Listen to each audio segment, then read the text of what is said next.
Welcome back to the Silverman Show. My guest today is Maria Dimakas, an expert in condominium law. And we have Peggy from Toronto. What are your rights as a condo owner? Good question. What are your rights? What's your question? Hi, I just want to know, I'm a condominium owner in Scarborough, and I'm paying $291 monthly fee, which I just noticed, including one line in the budget is $16,000 garbage pickup fee. Mm-hmm. And I'm not using that service because I am right on the street. So city comes in and pick up my garbage, but I am still paying that $183 a year for garbage pickup. I just want to know, I have a request that I want to get the service from condominium. For every week garbage pickup, I was told no.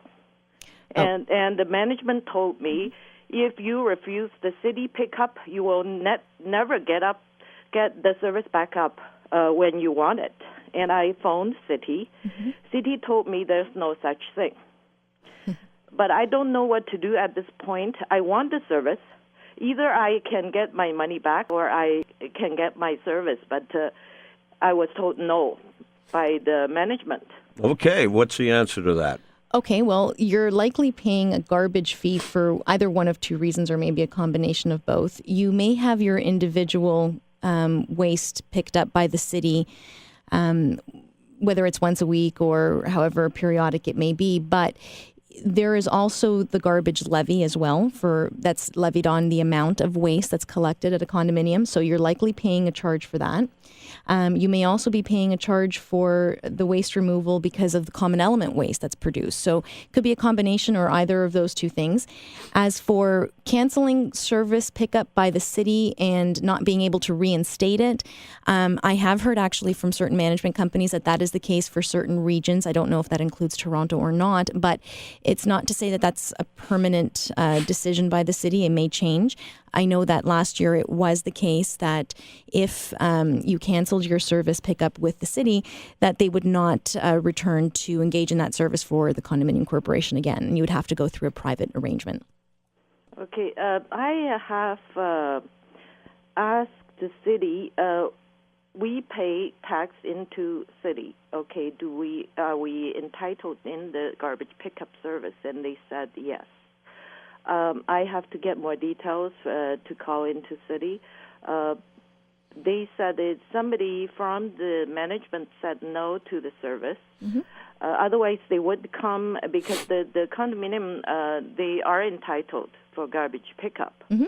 And if the request from management, it will take them 2 weeks, about 2 weeks to reinstate the services.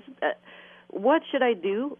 Because it's $16,000 for private pickup for that budget. Mm-hmm. As individual, what should I do? What can I do? Well, the first thing you should do, at least on that $16,000 line item, is ask your condominium corporation why they have that fee budgeted, because you'll get your breakdown as to why that fee is being budgeted.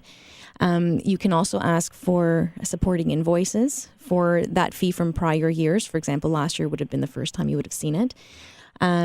What you can do with respect to your own garbage pickup is also to see what arrangements the condo has as well, because you have to remember this is a common element matter that the condominium corporation deals with, not individual unit owners. So your first place to go to is to get more information from your management company or your board of directors. Okay.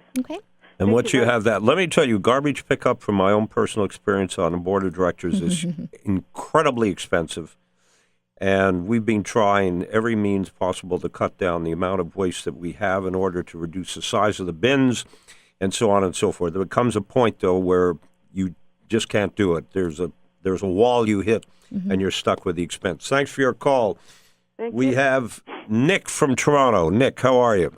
Well, thank you. What about you? Well, I'm both of you. Still on the right side of the grass. That's good.